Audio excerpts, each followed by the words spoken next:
ये हिंदू मुसलमान का जो मसला है ये मसनूई है, यानी आर्टिफिशियल है, क्योंकि हिंदुत्व की जो जमात है उनको सियासत करने के लिए ठोस उनके पास कोई एजेंडा नहीं है। भाई वो गरीबों और मजदूरों की बात इसलिए नहीं कर सकते हैं कि उनको पूंजीपति और जमींदार पैसे दे रहे हैं, वो दलितों की बात इसलिए नहीं करते हैं, पसमानदा की बात और गरीबों की बात इसलिए नहीं करते हैं कि उनकी लीडरशिप में आला जात के लोग बैठे हुए हैं। वो मुसलमानों से गले मिलेंगे तो जो फिरका परस्त लोग जो उनके सोशल बेस हैं वो कमजोर हो जाएंगे, इसलिए उनको मुसलमानों को बुरा भला कहना है। वो मुल्क की तरक्की के लिए कोई सोशल वेलफेयर के प्रोग्राम नहीं लाते हैं क्योंकि इससे प्राइवेट प्लेयर्स को नुकसान होता है। तो भाई सियासत करने के लिए उनके पास कुछ भी नहीं है, कंगाल लोग हैं वो लोग, मैं आपको बता रहा हूँ बिल्कुल। तो उनको एक चाहिए आर्टिफिशियल इशू, हिंदू मुसलमान हिंदू मुसलमान हिंदू मुसलमान।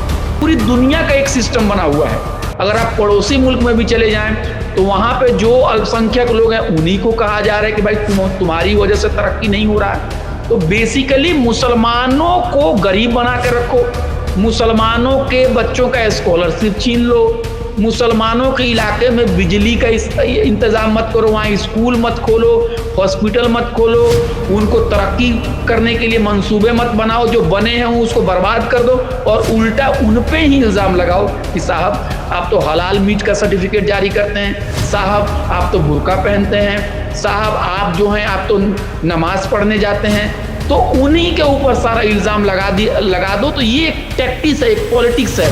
और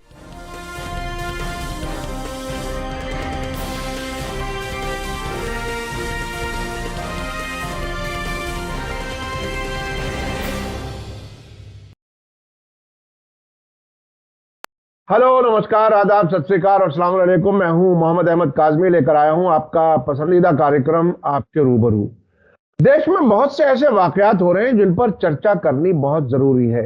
और इस वक्त जबकि गुजरात इलेक्शन हुआ है, हिमाचल प्रदेश और दिल्ली का इलेक्शन हुआ है, उसके बाद ऐसा लगता है कि कुछ सियासी गहमा गहमी में बहुत से वो वाकयात हो रहे हैं जो ऐसा लगता है कि वो हो तो रहे थे अब से पहले भी, लेकिन अब जरा तेजी आ गई है।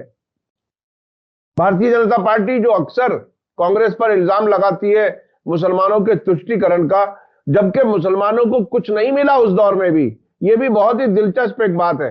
लेकिन हां, अब वो अपने वोटरों के तुष्टीकरण के लिए ऐसे काम हर रोज जरूर कर रहे हैं जिससे उनका वोटर उनके साथ बना रहे। उसके लिए नफरत की राजनीति करनी हो, मुसलमानों के खिलाफ कुछ भी करना हो, इवन दलित और दूसरे लोग भी उसकी चपेट में आ रहे हैं बाकायदा। कुछ लोगों का तो कहना है कि मुसलमान तो एक बहाना है, हर एक पे निशाना है, तकरीबन ऐसी हालत है। तो ये इस वक्त दो तीन खबरें मेरे सामने हैं। एक तो ये कि कर्नाटक में हलाल मीट पर बैन लगाने की बात हो रही है। कर्नाटक की असेंबली में सावरकर साहब की तस्वीर लगाई गई है। मैं वीर सावरकर इसलिए नहीं कह रहा हूं कि पिछले दिनों इस पर चर्चा हुई थी, और वीर लोग नहीं कहते बहुत से लोग जो तारीख को जानते हैं। तो सावरकर साहब की तस्वीर लगाई गई है महात्मा गांधी के बराबर में, उस पर लोगों को ऐतराज है। उसके अलावा मौलाना आजाद स्कॉलरशिप जो माइनॉरिटीज के बच्चों के लिए थी वो बंद की है। इन सब मुद्दों पर बात करने के लिए मेरे साथ आज हमारे साथ खास मेहमान है अभय कुमार जी, जिन्होंने जेएनयू से पीएचडी किया है हिस्ट्री में और दिल्ली यूनिवर्सिटी में पॉलिटिकल साइंस पढ़ाते हैं। आप उनका रेगुलर कॉलम इनकलाब, जो नॉर्थ इंडिया का सबसे बड़ा उर्दू का अखबार है, दैनिक जागरण ग्रुप का, उसमें हर हफ्ते एक मजमून उनका आता है।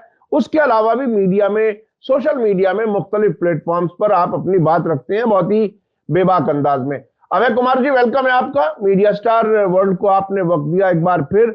आप ये बताइए कि क्या कुछ है ये जो कर्नाटक में अब और कई खबरें आ रही हैं। अब से पहले तो हिजाब का मामला भी वहीं से आया था और कई इश्यूज आए थे, लेकिन अब वीर सावरकर की तस्वीर और मीट को बंद करने के लिए कानून लाने का सिलसिला एक ही वक्त में आ रहा है। आप इसे कैसे देख रहे हैं? बहुत बहुत शुक्रिया आपका। जो कर्नाटका से जो खबर आ रही है कि वहां पे मीट बैन करने के लिए जो वहाँ की जाफरानी जो ताकत है, जो भगवा ताकतें हैं, उनके जो लीडरान जो हैं वो प्लान कर रहे हैं और मुमकिन है कि उस बिल को लाएं भी हो, बिल पास होगा ये तो अभी नहीं कहा जा सकता, लेकिन उनका मन जरूर है कि कुछ इस तरह का कन्फ्रंटेशन हो, कुछ इस तरह से लड़ाई और झगड़े हों और उनको एक मौका मिले कि हिंदू मुसलमान का जो एक खेल है उसको और आगे करें और जो सेकुलर जमात है उनको कहते हैं ना, उनको और वो परेशानी में मुब्तला कर ले कि तुम लो पोजीशन इसके ऊपर में। और आजकल की जो सेकुलर पार्टियां हैं इतनी डरी हुई हैं और उनको लगता है कि इख्तदार में वापस आने के लिए थोड़ा बहुत अगर सॉफ्ट हिंदुत्व का भी कार्ड खेल लिया जाए तो मतलब ये इतना बुरा नहीं है। तो वो जहां एक तरफ जो भाजपा के लोग हैं वो पूरी तरह से उनकी जो पॉलिटिक्स है जारहाना है, बहुत मजबूत पॉलिटिक्स कर रहे हैं और सेकुलर पार्टियां डरी हुई हैं। तो उनको लगता है कि एक बार मीट बैन का हम इशू जब लेके आएंगे, हलाल मीट बैन का, तो उनको फायदे ही फायदे हैं। जो भी भगवा ताकते हैं उनको फायदे ही फायदे हैं। बिल पास हो गया तब भी फायदा, कहेंगे देखिए साहब हमने तो मुसलमानों को सबक सिखा दी, अगर बिल पास नहीं हुआ तो बहस होगी, उसके ऊपर जो कम्युनल पोलराइजेशन होगा, जो मीडिया को एक मसाला मिलेगा दिन रात आपको हिंदू मुसलमान के नाम पे डिबेट करने का, उनको फायदा होगा, एक मुल्क में नफरत का माहौल बढ़ेगा और फिर उससे वो वोट हासिल करेंगे। और सेकुलर पार्टियों के अंदर में आप जब आप देख ही रहे हैं कि उस तरह से वो साबित कदमी है नहीं, उस तरह से उनको उनकी जो एक सेकुलर आइडियोलॉजी है उसको लेके वो उतने पुख्ते अभी नहीं है, क्योंकि वो डरे हुए हैं, शिकस्त खुर्दा हैं, हारे हुए लोग हैं। और जब हारे हुए लोग होते हैं तो उनको अपनी सियासत और अपनी आइडियोलॉजी पर भी एतमाद नहीं होता है। तो गेम बहुत ही अच्छा बनाया गया है, बहुत ही अच्छा गेम है इसमें। पूरी मतलब अभी सीन ऐसा लग रहा है कि सब फायदे में, कुछ भी नतीजा निकले उसका फायदा उन्हीं का है। अब देखिए एक दूसरी दिलचस्प बात मैं ये कहना चाहता हूं कि होता क्या है कि हम लोग जो जाफरानी पार्टी हैं, जो भगवा पार्टी, उनको बहुत ही आसानी से हम उनको रिजेक्ट करने की कोशिश करते हैं, लेकिन इतने सीधे साधे या कहिए कि इतने मूर्ख लोगों नहीं हैं, बहुत चालाकी से अपनी सियासत करते हैं। अब देखिए कहा यह जा रहा है कि वो मीट के बैन करने के नहीं है। देखिएगा मतलब जब आप कहते हैं कि साहब ये हलाल मीट बैन करने की क्या जरूरत थी, सब कुछ तो अच्छा ही चल रहा था, ये कौन सा इशू है, आप लोगों की गरीबी दूर करने के लिए काम कीजिए, सेहत अम्मा के लिए काम कीजिए, तालीम के लिए काम कीजिए, आप हिंदू मुसलमान को लड़ा रहे हैं। तो वो जवाब क्या देंगे, नहीं नहीं नहीं, हम तो किसी कम्युनिटी से खिलाफ नहीं है, हम तो किसी मीट के भी खिलाफ नहीं है, मीट बैन भी नहीं करना चाहते हैं। है वो ये कह रहे हैं कि देखिए जो सरकारी एजेंसियां हैं जिनका काम है फूड को सर्टिफाई करना, उनके वो तो हलाल मीट को सर्टिफाई नहीं करती हैं। कुछ प्राइवेट प्लेयर्स हैं जो जो मुसलमानों के कब्जे में हैं, ये लोग जो हैं सर्टिफिकेट जारी करते हैं हलाल मीट का, और इस तरह से कुछ मुसलमानों का इंटरेस्ट ग्रुप बना हुआ है और उससे पैसा कमाते हैं, जो कि एक राष्ट्रीय एजेंसी की जो गरिमा है, जो उसकी पोजीशन है, उसके खिलाफ भी काम कर रहा है। एक पैरेलल बॉडी उन लोगों ने खड़ा कर दी है और इस पूरे मामले में सर्टिफिकेट देने में पैसा बनाया जा रहा है और गलत काम किया जा रहा है और आवाम का और जनता का, देश के कानून का ये नुकसान हो रहा है। तो ये बात जब ये कहते हैं तो बहुत लोगों को लगता है भाई इसमें गलत क्या है, लेकिन चीजें इतनी आसान नहीं है। क्योंकि अगर उनकी नीयत ये है कि कोई ऐसी मुस्लिम बॉडी है जो ऑथराइज नहीं है किसी भी मीट को हलाल या आपको गैर हलाल साबित करने के लिए, तो उनकी नीयत अगर अच्छी होती तो वो क्या कहते हैं कि हम चाह रहे हैं कि ये कोई राष्ट्रीय संस्था या कोई आपको स्टेट लेवल की कोई एजेंसी हम बना दें जो इस चीजों को सर्टिफाई करने का काम करे।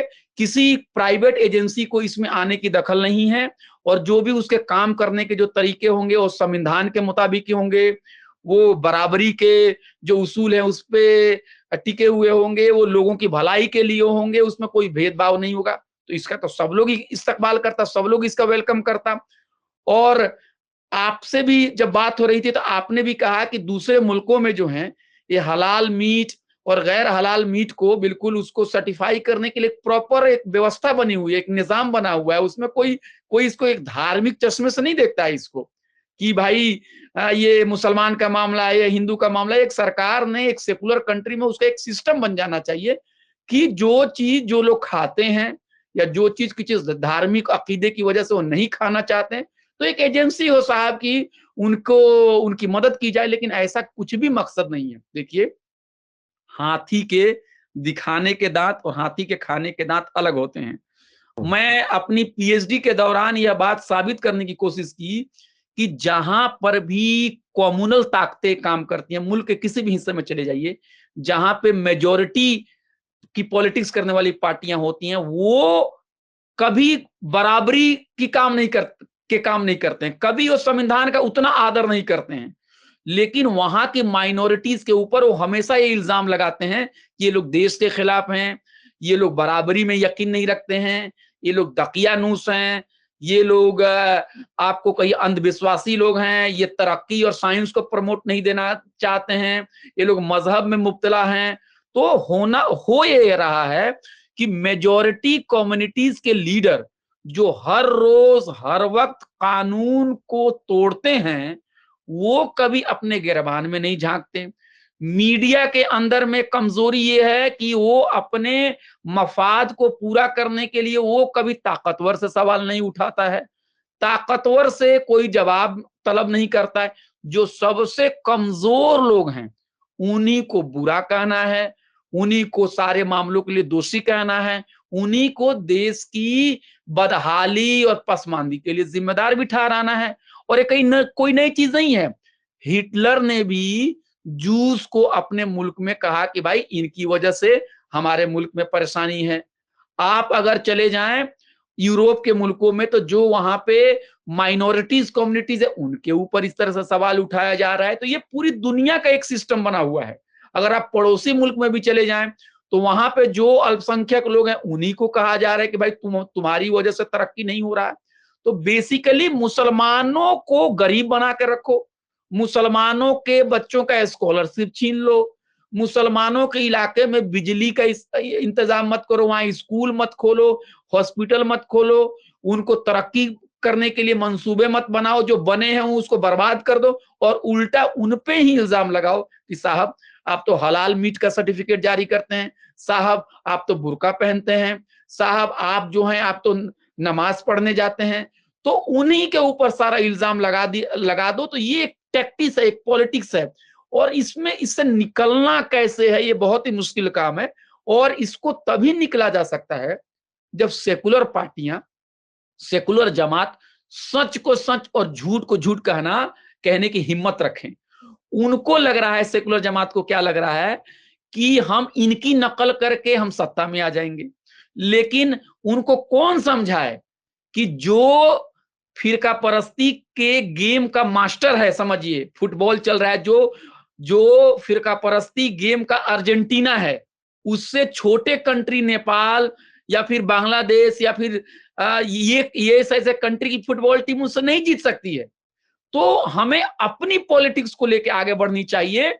इसलिए मैं कह रहा हूं कि इसका किसी सरकारी एजेंसी के का अपमान करना, उसके खिलाफ एक पैरेलल बॉडी खड़ा करना, इससे इसका कोई ताल्लुक नहीं है।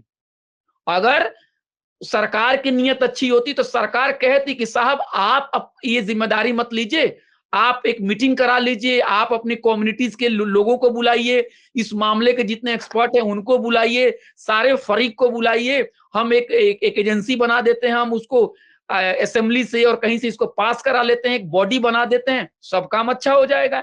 इसकी शुरुआत राज्य सरकार भी कर सकते हैं, केंद्र की सरकार भी कर सकते हैं। लेकिन ये कोई मकसद नहीं है, क्योंकि ये जो हलाल मीट का जो मामला है, इससे पहले मार्च के महीने में भी इस पे एक बवाल मचा हुआ था।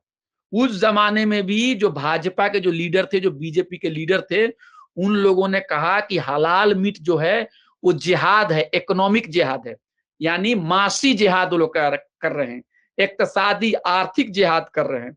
अब देखिए, माथा पकड़ लीजिए आप अपना कि मुसलमान तो आज सबसे ज्यादा गरीब है। देखिए, वो मुसलमान कम्युनिटी के बीच में से अगर कुछ लोग गोश्त का कारोबार करते हैं, तो अब आप अगर कहेंगे कि ये जिहाद कर रहे हैं, तो इससे शर्मनाक बात और कुछ नहीं हो सकती। इस तरह की बात करने वालों के खिलाफ सख्त से सख्त कार्रवाई करनी चाहिए, क्योंकि ये देश को तोड़ने वाले लोग हैं। जी आप कुछ कह जी रहे थे। जी जी, तो ये इससे देश का तो कोई फायदा होने वाला नहीं है, सिर्फ चुनाव जीतने के लिए ये सब करना मकसद है। क्या क्या आपको ऐसा लगता है कि बीजेपी को हालिया चुनाव में जो हिमाचल प्रदेश और दिल्ली में नाकामी मिली है, उसके बाद कोई घबराहट की सी कुछ सूरत हाल है? क्या है जिसकी वजह से ये इस वक्त टाइमिंग इसकी इसलिए इस वक्त इंपॉर्टेंट क्यों है, क्यों इस वक्त किया गया ये? बहुत ही आसान है इसको समझना। असेंबली चुनाव जो हैं वो कर्नाटका में बहुत करीब हैं, वहां पे तैयारियां चल रही है। और अगर आप थोड़ा आंकड़ों को देखिए असेंबली चुनाव के मतलब असेंबली में जो सीट्स को अगर आप देखिए कर्नाटका में, तो मैं आपको एक बार बताना चाहूंगा कि वहां पे जो कर्नाटका है वहां पे टोटल सीट्स जो हैं 224 हैं वहां पे, ठीक है। और वहां पे बीजेपी को 119 सीट है वहां पे, ठीक है। और कांग्रेस पार्टी के पास तकरीबन 69 है और जनता दल सेकुलर के पास 30 सीट्स हैं। तो आप देख सकते हैं कि वहां पे मुकाबला बहुत ही कांटेदार है, बहुत ही कांटेदार है। ये बिल्कुल उसको बोलते हैं ना केक वाक नहीं है। जी जी और जी। दूसरी बात है कि राहुल गांधी की जो ये पद यात्रा है, वो पद यात्रा उन्होंने साउथ इंडिया से यानी दक्षिणी भारत से उन्होंने इसकी शुरुआत की। और कहीं ना कहीं कांग्रेस पार्टी के जहन में भी ये बात चल रही है कि हम आज के दौर में नॉर्थ में यानी उत्तरी भारत में इतने मजबूत नहीं है, इसलिए हमें ज्यादा तवज्जो अभी जो है साउथ में देना चाहिए। और अगर साउथ से मजबूत अगर हम हो गए तो एक हमारा स्ट्रॉन्ग अगर इलाका बन जाता है तो हम फिर दूसरे इलाके में भी अपनी ताकत को बढ़ाने के बारे में सोच सकते हैं। तो इसलिए राहुल गांधी ने काफी वक्त साउथ के स्टेट में दिया। और जो राहुल गांधी जी की जो सियासत है, जिस तरह की वो भारत जोड़ो यात्रा की बात कर रहे हैं, इससे कम से कम कर्नाटका में इसका एक अच्छा रिस्पॉन्स मिला है। ये बात मैं एक बहुत ही क्या कहेंगे एक इंडिपेंडेंट जर्नलिस्ट होने के नाते मैं कह रहा हूं, मैं कांग्रेस पार्टी का स्पोक्स पर्सन होने की वजह से नहीं कह रहा हूं। और एक और बात है कि अगर आप तारीखी तौर पर भी देखेंगे तो कर्नाटका बहुत ही एक मजबूत जगह है, मतलब इनके लिए कांग्रेस पार्टी के लिए। हालांकि हाल के दिनों में, हाल के सालों में बीजेपी भी बहुत वहां पे चुनाव जीती हुई है और वहां पे जनता दल सेकुलर भी एक बड़ी ताकत है। तो उनको कहीं ना कहीं इस बात का घबराहट है कि भाई ये स्टेट हमारे हाथ से जाए नहीं। रेवेन्यू का मामला है, बेंगलोर है वहां पे, पैसा का मामला है, इंडस्ट्री है वहां पे, आपका आईटी का हब है वहां पे, बहुत सारी चीजें, बहुत इंपॉर्टेंट स्टेट है कर्नाटका। आपको महाराष्ट्र है इंपॉर्टेंट स्टेट, गुजरात है, उत्तर प्रदेश है, कर्नाटका भी बहुत इंपॉर्टेंट स्टेट है। तो इन सारी चीजों को ध्यान में रखते हुए जो बीजेपी ने जो गेम प्लान बनाया है कि भाई आप इसको हिंदू मुसलमान करो, क्योंकि वही उनका ऑक्सीजन है। जब भी वो परेशानी में पड़ते हैं तो वे इसी इसी यही करते हैं। आप देखिए मीडिया के बारे में शायद कहीं एक रिपोर्ट छपी हुई थी कि अगर आप नेशनल मीडिया को देखेंगे तो वहां पे ये लोग 70 से 80 से और भी ज्यादा फीसद जो प्रोग्राम जो होते हैं वो सिर्फ हिंदू और मुसलमान के ऊपर करते हैं। मुझे ये बात समझ में नहीं आती है कि हिंदू और मुसलमान का क्या झगड़ा है, मुझे समझ में नहीं आता क्या झगड़ा है, आप बताओ भाई। हिंदू धर्म के लोग और इस्लाम धर्म के लोग इस धरती में प्रेम से आपको हजारों साल से रह रहे हैं। अरब के मुल्कों के बीच में और हमारे जो ईरान है और जो दूसरे आज जो इस्लामी ममालिक है उनसे हमारे ताल्लुकात हजारों हजारों साल पुराने हैं, कभी कोई झगड़ा नहीं हुआ। अच्छा, आप देखिए कि जंगे आजादी के दौरान में भी हमारे और उनके बीच में एक ताउन था, कोई हमारा उनसे कोई इख्तलाफ नहीं था। कोई मुस्लिम कंट्री ने आके हमारे ऊपर एक कॉलोनियल सिस्टम नहीं बैठाया। जो लोग भी कहीं से आए और यहाँ पे हुकूमत की तो यहीं की मिट्टी में दफन हो गए। कोई पैसा तो भेजते नहीं थे, कोई अफगानिस्तान में पैसा भेजता था, ना कोई ईरान पैसा भेजता था, ना कोई तजाकिस्तान भेजता था, ना कोई अरब पैसा भेजता था। जो भी उन्होंने हुकूमत की, अच्छी की बुरी की, लोगों को राहत दी या लोगों की तकलीफ दी, जो भी हुआ है मुल्क के अंदर में हुआ। जिसने जिसको लूटा, जिसका माल गया है, जिसका माल आया, सब कुछ मुल्क में ही रहा। कोई अंग्रेजों की तरह तो कोई लूट के तो कोई गया नहीं। और हिंदुओं के शोरफा, हिंदुओं के आला जात के लोग भी मनसबदारी सिस्टम में बैठे हुए थे मुसलमानों के एलीट लोग भी बादशाह सलामत के आसपास में बैठे हुए थे, और गरीब हिंदू, गरीब मुसलमान खेतों में काम कर रहा था और टैक्स दे रहा था, और उसको 2 वक्त की रोटी नहीं मिल पा रही थी। तो हिंदू मुसलमान का क्या झगड़ा है? मुल्क की आजादी में भी महात्मा गांधी, या फिर देखिए जमीयत उलमा हिंद के लोग, या बहुत सारी सैकड़ों हजारों मुस्लिम तंजीमें हैं जिसका नाम मुझे नहीं पता, वो सारे लोगों ने मिलकर लड़ाई लड़ी, कुर्बानियां दी। मौलाना आजाद जो थे, कांग्रेस के प्रेसिडेंट थे जिस जमाने में, 1940 में जब इतना क्रूशल टाइम था, तो कोई हिंदू मुसलमान का मसला था नहीं। ये हिंदू मुसलमान का जो मसला है ये मसनूई है, यानी आर्टिफिशियल है, क्योंकि हिंदुत्व की जो जमात है उनको सियासत करने के लिए ठोस उनके पास कोई एजेंडा नहीं है। भाई वो गरीबों और मजदूरों की बात इसलिए नहीं कर सकते हैं कि उनको पूंजीपति और जमींदार पैसे दे रहे हैं। वो दलितों की बात इसलिए नहीं करते हैं, पसमानदा की बात और गरीबों की बात इसलिए नहीं करते हैं कि उनकी लीडरशिप में आलाजात के लोग बैठे हुए हैं। वो मुसलमानों से गले मिलेंगे तो जो फिरका परस्त लोग जो उनके सोशल बेस हैं वो कमजोर हो जाएंगे, इसलिए उनको मुसलमानों को बुरा भला कहना है। वो मुल्क की तरक्की के लिए कोई सोशल वेलफेयर के प्रोग्राम नहीं लाते हैं, क्योंकि इससे प्राइवेट प्लेयर्स को नुकसान होता है। तो भाई सियासत करने के लिए उनके पास कुछ भी नहीं है, कंगाल लोग हैं वो लोग, मैं आपको बता रहा हूं बिल्कुल। तो उनको एक चाहिए आर्टिफिशियल इशू, हिंदू मुसलमान हिंदू मुसलमान हिंदू मुसलमान, ये इसीलिए किया गया है। और आप देखिए कि जो भी कर्नाटका में जो बात हो रही, कोई नई बात नहीं है ना। जिहाद जो है, इन लोगों को जो कम पढ़े लिखे अनपढ़ लोग जो दिन रात जिहाद कह रहे हैं, उनको ये भी पता नहीं है कि जिहाद के माने क्या है। डिक्शनरी में उसको एक बार उलाट के उसको देख ले। जिहाद का मतलब कोशिश करना होता है। जिहाद का मतलब अगर हम अंग्रेजी में कहें, टू मेक एफर्ट्स, किसी चीज हासिल करने के लिए जिसको हम हिंदी में कहते हैं प्रयत्न करना, ये प्रयत्न करने का नाम है जी, इसका नाम है जिहाद। इस जिहाद को उन्होंने क्या किया? तालीमी जिहाद, इक्तिसादी जिहाद, आर्थिक जिहाद, लव जिहाद। अब आप जैसे अच्छे जर्नलिस्ट अगर पत्रकारिता कर रहे हैं और गरीबों की बात कर रहे हैं, देश को जोड़ने की बात कर रहे हैं, तो कोई कल से कह दे यूट्यूब जिहाद, टीवी जिहाद, आपको इंटरव्यू जिहाद, तो हर चीज में आप जिहाद लगा दो। और इन लोगों को, इन जाहिल लोगों को जिहाद का भी मतलब नहीं पता है। तो हालांकि ये लोग जो हैं वो कहीं से भी हिंदुस्तान की जो मिट्टी है, हिंदुस्तान की जो खुशबू है, इसकी ये लोग नुमाइंदगी नहीं करते हैं। ये लोग बहुत ही गंदे लोग हैं, ये लोग बहुत ही खतरनाक लोग हैं, और ये सुधरने का नाम भी नहीं ले रहे हैं। इनको सत्ता में बने रहना है किसी तरीके से। कर्नाटका में यही काम है करने जा रहे हैं, लोगों को बांटने का काम कर रहे हैं। जी जी जी, तो ये इलेक्शन की तैयारी है और उसी के लिए ये सब कुछ किया जा रहा है। अच्छा, ये मौलाना आजाद स्कॉलरशिप्स का मामला किस तरह से क्यों हुआ, इस वक्त क्यों हुआ, इसमें ये भी उसी का हिस्सा है? ये भी उसी का हिस्सा है। एक और चीज मैं कहना भूल गया, जस्ट 1 मिनट के अंदर में, ये इकोनॉमिक जिहाद के खिलाफ भी ये लोग लड़ाई लड़ रहे हैं, झूठी लड़ाई, मतलब लोगों को बांटने वाली लड़ाई।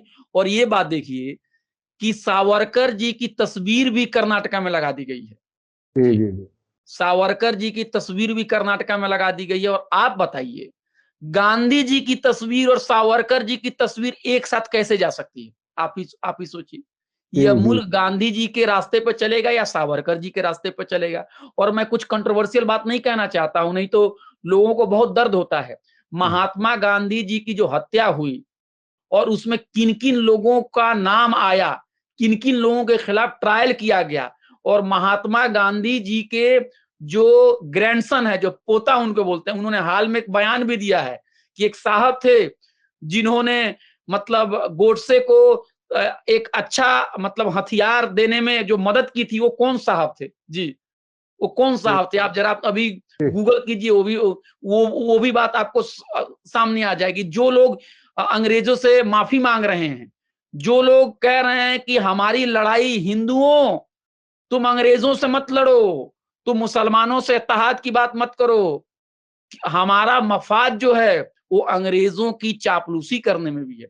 ये बात जवाहरलाल नेहरू ने भी लिखी है, ये बातें कि हिंदू मुसलमान की जब भी यूनिटी की बात कांग्रेस के प्लेटफॉर्म से या जमीयत उलमा के प्लेटफॉर्म से या दीगर प्लेटफॉर्म से होती थी, या लेफ्ट के लोग करते थे, सेकुलर लोग करते थे, तो इन लोगों के अंदर में बेचैनी हो जाती थी। पता नहीं किसके एजेंट ये लोग थे किसका पैसा ये खा रहे थे? भाई हिंदू और मुसलमान जब एक साथ आ रहा है लड़ने के लिए अंग्रेजों के खिलाफ, वो तो तुमको पूछ भी नहीं रहा है, तुम्हारी उस समय कोई हैसियत भी नहीं थी, तुम्हारी तरफ कोई देख भी नहीं रहा है, लेकिन तुमको क्यों बेचैनी हो जा रही है हिंदू और मुसलमान की यूनिटी को लेके? ये भी सोचने वाली बात ना, कि अगर हिंदुस्तान के गरीब लोग, महकूम लोग, यहाँ के गुलाम लोग मतलब जालिम के खिलाफ इकट्ठे हो रहे हैं, तो तुम चमचों को क्या परेशानी हो रही है भाई? तुम्हारे खिलाफ तो कोई नहीं जा रहा है, तुमको परेशानी हो रही, बात किसी और के खिलाफ हो रही है और परेशानी इनको हो रही है। तो आप इनके कैरेक्टर को समझिए कि जो लोग अंग्रेजों के दरबार में जाके उन्होंने उनकी जी हुजूरी की, जिन लोगों ने गांधी जी की सियासत को हमेशा बुरा भला कहा, जिन्होंने जवाहरलाल नेहरू जी की हमेशा तनकीद की, जिन्होंने मौलाना आजाद और अंबेडकर जी के रास्तों में पत्थर डालने की कोशिश की, जिन लोगों ने महात्मा गांधी जी के खिलाफ नफरत का माहौल पैदा किया, जिन लोगों ने महात्मा गांधी जी का जो कत्ल हुआ उसके लिए लोगों को आमादा किया, तैयार किया, अब वही लोग जो हैं महात्मा गांधी जी के बराबर सावरकर जी की तस्वीर लगाते रहे। ये भी सोचिए। और आपको मैंने फिर वही बात कही कि सेकुलर पार्टियां आज इतनी डरी हुई हैं, मैं बता रहा हूं, इस तरह से डरी हुई हैं कि उनको लगता है कि अरे ज्यादा कुछ हम इसकी तनकीद कर देंगे तो पता नहीं ये चुनाव में इसका कहीं खामियाजा ना भुगतना पड़ जाए। और आपको भी पता है सेकुलर जमात के अंदर में एक बहुत बड़ी तादाद में एक ऐसे लोग भी बैठे हुए हैं जो देखने में तो सेकुलर लगते हैं, लेकिन अंदर जो है वो अंदर से उनकी जो जहनियत है वो फिरका वाराना जहनियत है। वो लोग भी जाके टॉप लीडरशिप को जाके गुमराह करते हैं कि साहब सावरकर जी की तस्वीर लग गई है, हमें इस पर बयान लेने की जरूरत नहीं है, नहीं तो इससे हमारा हिंदू वोट नुकसान हो जाएगा। अरे भाई हिंदू लोगों ने कब सावरकर को अपना लीडर मान लिया? अगर लीडर मान लिया होता तो उस जमाने में ही वो चुनाव जीत गए होते, उस जमाने में ही उनकी सरकार आ गई होती। ऐसा तो कभी हिंदू ने सावरकर को लीडर नहीं माना। लीडर तो हिंदुओं ने महात्मा गांधी जी को, अंबेडकर जी को, नेहरू जी को, मौलाना आजाद को, उनको अपना लीडर माना। तो ये खुद ही हिंदुओं के लीडर बन चुके हैं। तो मैं ये कह रहा हूं कि ये तस्वीर लगाना भी उसी सियासत का हिस्सा है। और तीसरी बात आप देखिए, आपने कहा कि मौलाना आजाद नेशनल फेलोशिप को इन लोगों ने क्या किया, बंद कर दिया है। अब एक चीज और आप देखिए कि मौलाना आजाद ने जो फेलोशिप है इसको भी खत्म करने के पीछे आपको पता नहीं, इसमें भी एक बहुत ही अच्छी बात कही जा रही है। इसमें इसको भी मतलब बच्चों के मुंह से दूध छीनने के बराबर है मौलाना आजाद फेलोशिप को छीनना। इसको छीनने के बाद भी बेशरम जो लोग हैं वो ये नहीं कह रहे कि हमने बहुत गलत किया, इसको भी सही ठहरा रहे हैं। कैसे सही ठहरा रहे हैं? इसके लिए वो लोग जो अपनी जो दलील है ना उसको वो लोग पेश करते हैं इक्वालिटी प्रिंसिपल पे, माने बराबरी के प्रिंसिपल पे। इसका मतलब ये होता है कि भाई जब स्कॉलरशिप जो है वो सरकार दे रही है और स्कॉलरशिप पर सबका हक है, तो फिर मुसलमानों के लिए या फिर अकलियतों के लिए कोई स्पेशल स्कॉलरशिप क्यों बनाई जाए? स्कॉलरशिप तो तलबा को मिलनी चाहिए, मुसलमानों के लिए क्यों स्कॉलरशिप बनाई जाए? ये बात कहते हैं, सुनने में बात बहुत ही अच्छी लगती है कि भाई ये आदमी तो बहुत ही इक्वालिटी की बात करता है। कोई आदमी अगर आपको और हमको पकड़ के कहे अरे साहब आप मौलाना आजाद स्कॉलरशिप खत्म हो गया तो आप क्यों परेशान हैं? स्कॉलरशिप तो तलबा को मिल रहा है, छात्रों को मिल रहा है, आप लोग हिंदुओं के लिए स्कॉलरशिप बनाने की बात है, मुसलमानों के लिए, अकलियतों के लिए ऐसी बातें क्यों करते हैं? स्कॉलरशिप है। लेकिन भाई उनको कौन समझाए कि समाज में कानून की नजर में सब बराबर होते हैं, वोट देने का अधिकार सबको होता है, यानी राजनीतिक तौर पे, पॉलिटिकल लेवल पे हम सब बराबर होते हैं, लेकिन हम समाजी और इक्तिसादी यानी सोशल और इकोनॉमिक लेवल पे हम बराबर नहीं होते हैं। जैसे चुनाव लड़ना और चुनाव के दौरान वोट देने का अधिकार सबको है, बड़े बड़े उद्योगपतियों को भी एक ही वोट देने का अधिकार है और एक गरीब रिक्शा चलाने वाले को एक ही वोट का अधिकार है। इस लिहाज से हम देखें तो दोनों बराबर है। लेकिन क्या वजह है कि पूंजीपति लोगों की भलाई की बात कभी सरकार कहती भी नहीं है और उनके लिए लाखों करोड़ों का टैक्स माफ कर दिया जाता है, उनके कर्ज माफ कर दिए जाते हैं, और गरीब लोगों के लिए बैंक में अगर उन्होंने 500 रुपया रख दिया और एक मिनिमम बैलेंस पूरा ना किया तो उनसे पैसा खींच लिया जाता है। गरीब लोगों से टैक्स लेने के कोई भी मौके हाथ से नहीं जाया दिया, मतलब छोड़ा जाता है। रेलवे के जो छोटे छोटे टिकट होते हैं, प्लेटफॉर्म टिकट होते हैं, उससे भी गरीबों की जेब से पैसा छीन लिया जाता है। तो सरकार गरीबों के नाम पे हुकूमत करती है और काम जो है ज्यादातर वो अमीरों के लिए करती है। यानी पैसे रखने वाले लोग, जो ताकतवर लोग हैं, वो लोग अपनी जो उनकी जो समाजी ताकत है, जो उनके पास जो इकोनॉमिक पावर है, जो उनके पास कारखाना है, जो जमीन है, जो उनके पास एक लॉबी है, जो उनको पॉलिटिक्स में जो उनकी पकड़ है, इसका इस्तेमाल करके वो क्या करते हैं, अपने अपने मफाद को पूरा करते हैं और अपने लिए ही काम करते हैं। तो यही मामला आप माइनॉरिटीज के लिए भी लिखिए। एक मुसलमान बच्चों को भी यूनिवर्सिटी में जाने की पूरी आजादी है, एक हिंदू बच्चा को भी यूनिवर्सिटी में जाने की आजादी है, एक दलित बच्चा को भी यूनिवर्सिटी में जाने की आजादी है। लेकिन यूनिवर्सिटी में अगर एक आला जात हिंदू का बच्चा पढ़ने के लिए जाता है तो उनमें यूनिवर्सिटी में पढ़ने के लिए उनके माँ बाप एक हद तक उनको कुछ पैसे दे सकते हैं, उनकी मदद कर सकते हैं कि भाई आप एमए कर लो, बीए कर लो, हम कुछ दिन आपको पैसे दे देते हैं। लेकिन जब एक दलित का बच्चा जब जाता है, जब एक आदिवासी का बच्चा पढ़ने के लिए जाता है, जब एक मुसलमान का बच्चा पढ़ने के लिए जाता है, तो वो सिर्फ एक तालिबे इल्म, एक छात्र ही नहीं होता है, वो एक गरीब फर्द भी होता है, एक मजलूम व्यक्ति भी होता है। उसको इस बात की भी चिंता रहती है कि उसके घर में रोटी नहीं है। अब वो सोचता है कि मैं टायर की दुकान पर जाके, मोटरसाइकिल की दुकान पर जाके काम करूं, या मैं कपड़ा का रेडी पटरी पर लगाऊं, या किसी दुकान में जाके मैं काम करूं, या कॉलेज और यूनिवर्सिटी जाऊं। यानी ये बात पूरी तरह से साबित है कि माइनॉरिटी, खासकर मुसलमान, जो कि आर्थिक तौर पे, सामाजिक तौर पे हिंदू से बहुत ही पीछे है, इसलिए अगर उनके बच्चों को आर्थिक सहयोग न दिया जाएगा तो वो यूनिवर्सिटी में कभी पढ़ ही नहीं पाएंगे। यानी जब वो कॉलेज और यूनिवर्सिटी में जाएगा तो जब उसको उसको स्कॉलरशिप मिलेगा, उस स्कॉलरशिप से ना वो किताब खरीदेगा, कलम खरीदेगा, ना वो अपने लिए स्टेशनरी का सामान खरीदेगा, बस का किराया देगा, अपने लिए जूते और अपने लिए कमीज खरीदेगा, बल्कि उस पैसे से वो अपने माँ बाप के लिए गेहूं और चावल और दाल भी खरीद के लेके जाएगा। यानी आपको उस बच्चे की पढ़ाई में भी मदद करनी है और उसके भूखे माँ बाप के लिए भी मदद करनी होगी। यही कॉन्सेप्ट है कि उनको स्कॉलरशिप दिया जाए। लेकिन ये सरकार क्या करती है, सबको एक तराजू पे तौलती है, और जब लोगों की नीयत खराब हो जाती है और तब सबको एक तराजू पे तौला जाता है। आप एक बार बताइए, अगर आप कहें कि भाई हम एक रेस का मुकाबला कर रहे हैं, दौड़ना है, आइए सब लोग आ जाइए, और जंगल में अगर आपने हिरन को भी दौड़ने के लिए दावत दे दी, आपने हाथी को भी दावत दे दी, शेर को भी दावत दे दी, चीते को भी दावत दे दी, और घोड़े को भी दावत दे दी, और आपने बटन दबाया कि दौड़ो, तो आपको पता है कि हाथी कभी जीत नहीं पाएगा, क्योंकि हाथी दौड़ नहीं सकता है। यानी सब लोग बराबर समाज में नहीं होते हैं। लोगों को, आपको उनके आर्थिक और सामाजिक गैर बराबरी के चश्मे से देखना होगा।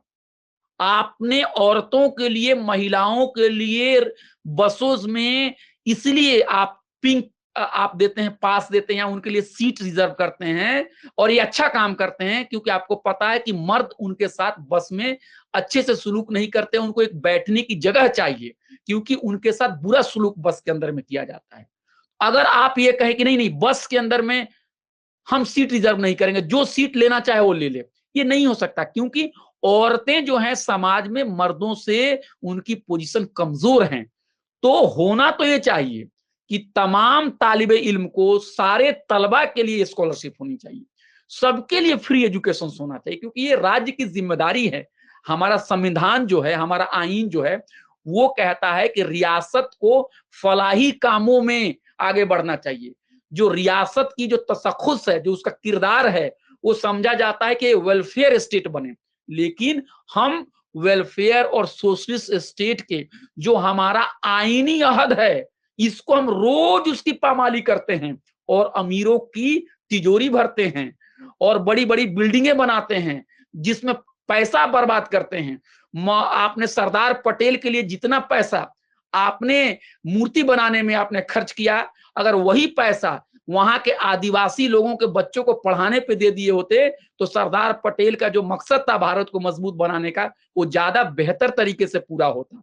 इसलिए मैं ये कह रहा हूं कि जो भी दलित लोग हैं, जो भी पिछड़े हैं, जो आदिवासी हैं, जो अकलियत हैं, खासकर जो मुसलमान हैं, उनके लिए स्पेशल मदद देने की बहुत ज्यादा जरूरत है। और सरकार के आंकड़े बताते हैं कि आज मुसलमानों की हालत आला तालीम यानी हायर एजुकेशन में एमए, एमफिल, पीएचडी जो भी कहिए, इस फील्ड में अगर आप देखेंगे तो उनकी हालत दलितों से भी खराब है। उनकी हालत दलितों से भी खराब है। आज दो ही कम्युनिटीज हैं जो हायर एजुकेशन में सबसे निचले पायदान पर बैठी हुई है, इस देश का आदिवासी और इस देश का मुसलमान, जो कि सिर्फ 16% और 16.9% है, जबकि दलित की स्थिति जो है 21% की है। मैं ये नहीं कहता हूं कि दलित की हालत बहुत ही अच्छी है, मैं अपनी बात को जोर देने के लिए कह रहा हूं कि जिस दलितों को हजारों सालों तक लोगों ने उनको जुल्म किया, उनको सताया, उनको शिक्षा लेने से वंचित किया, उनको जमीन के मालिकाना हक से उनको दूर रखा, उनकी हालत जो है, उनके जो हालात हैं उनसे भी बुरे मुसलमानों के हो गए हैं। और याद रखिए, मुसलमानों के हालात आजादी से पहले इतने बुरे नहीं थे, यानी हाल के सालों में, हाल की दहाइयों में उनके हालात गिरे हैं। बल्कि वहीं दूसरी तरफ दलितों के हालत आजादी या उससे पहले और भी ज्यादा खराब थे। तो आप देखेंगे कि थोड़ी बहुत राहत तो आप देख सकते हैं दलितों की हालत में। ये काबिल कबूल नहीं है, दलितों के लिए और करने की जरूरत है। आज भी दलित समाज के लोग झुग्गियों में रह रहे हैं, और भी करने की जरूरत है, लेकिन मुसलमानों का सवाल जो हुआ है बड़ी तेजी से होने लगा है। तो इन सारी चीजों को आप देखेंगे तो जो महकूम तबकात है उसके लिए स्कॉलरशिप लाना ही होगा, लेकिन सरकार को इससे कोई मतलब नहीं है। सरकार के में बैठे हुए जो लोग हैं, बस उनके पास नारा है सबका साथ सबका विकास, सबका साथ सबका विकास, लेकिन ये उनका जो नारा है ये खोखला नारा है। उनका नारा होना चाहिए सबके विकास की बात कहना, पूंजीपतियों का विकास करना, राष्ट्र की बात कहना, देश की बात कहना, और राष्ट्र में रहने वाले लोगों को धर्म के आधार पर लड़ाना, चुनाव में डेवलपमेंट की बात करना और डेवलपमेंट पे चुनाव नहीं लड़ना, हिंदू मुसलमान पे और जिहाद पर और धर्म युद्ध के नाम पे लोगों को लड़ाना। तो मैं ये कह रहा हूं कि इस प्रोग्राम का मकसद यही होना चाहिए कि जो लोग भी इन बातों को सुन रहा है वो इन बातों को बहुत संजीदगी से ले और जज्बात में ना आए, और जो भी हमारे हिंदू भाइयों, मुसलमान भाई हैं, उनके अंदर में अगर एकजहती होगी, उनके अंदर में जब एकता होगी, तो ये जो ऊपर बैठे वाले जो मदारी हैं, जब उनको लग जाएगा कि उनका खेल नहीं बन रहा है, तो शायद अपने सुर भी बदल ले, क्योंकि उनका मकसद सिर्फ सत्ता में आना है। इसलिए जितने भी लोग इस प्रोग्राम को सुन रहे हैं, मेरी उनसे गुजारिश है कि दलितों के साथ आप खड़े होइए, आदिवासियों के साथ आप खड़े होइए, महिलाओं के साथ खड़े होइए। और जब हम आंकड़े पेश करते हैं कि आज मुसलमानों की हालत दलितों से खराब हो गई है, तो हमें दलितों के प्रति किसी भी तरह के जो होते हैं ना बुरे ख्यालात नहीं आने चाहिए। हम 16 हैं, वो 21 हैं, वो भी पीटे जा रहे हैं, हम भी पीटे जा रहे हैं। बहुत ही चंद मुट्ठी भर लोग हैं, हम लोगों को लड़ा रहा है, दलितों को मुसलमानों से लड़ा रहा है, मुसलमानों को दलितों से लड़ा रहा है, और ऊपर खेल खेल रहा है। इसलिए अंबेडकर जी ने हमेशा मुसलमानों के फायदे के लिए बात की है, देश की भलाई के लिए बात की है, दलितों ने हमेशा उनको आगे बढ़ाया है। यहां तक कि जो दलितों की पार्टी है उसमें भी मुसलमानों को जगह दी जाती है। इसलिए हमें अपने सफों में लड़ाई झगड़ा करने की जरूरत नहीं है। दलित, मुसलमान, आदिवासी, पासमानदा सब पीटे जा रहे हैं, 1-2 नंबर का आंकड़ों का खेल है। इसलिए हमारी जो लड़ाई होनी चाहिए देश को तोड़ने वालों के खिलाफ होनी चाहिए। बिल्कुल आपने सही कहा कि देश को तोड़ने वालों के खिलाफ होनी चाहिए लड़ाई। और मैं आपको बता दूं कि महात्मा गांधी के जो पड़पोते हैं, ग्रेट ग्रैंडसन तुषार गांधी साहब, उन्होंने मीडिया स्टार वर्ल्ड के साथ इंटरव्यू में ये बात खुल करके कही थी कि सावरकर जी ने गोडसे को अच्छी पिस्टल दिलाने में मदद की थी।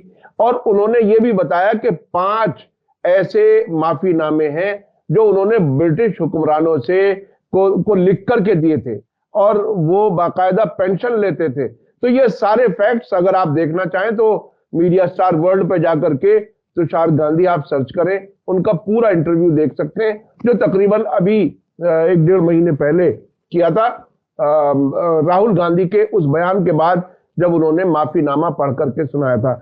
बहुत बहुत शुक्रिया जनाब अभय कुमार जी, आपने वक्त दिया और आपने बहुत अच्छे से कंक्लूड कर दिया, इसलिए मैं इसमें कुछ भी नहीं जोड़ना चाहूंगा। बहुत ही बामकसद आपकी बात रही। इसी के साथ मुझे दीजिए इजाजत। धन्यवाद, शुक्रिया। जय भारत, जय हिंद।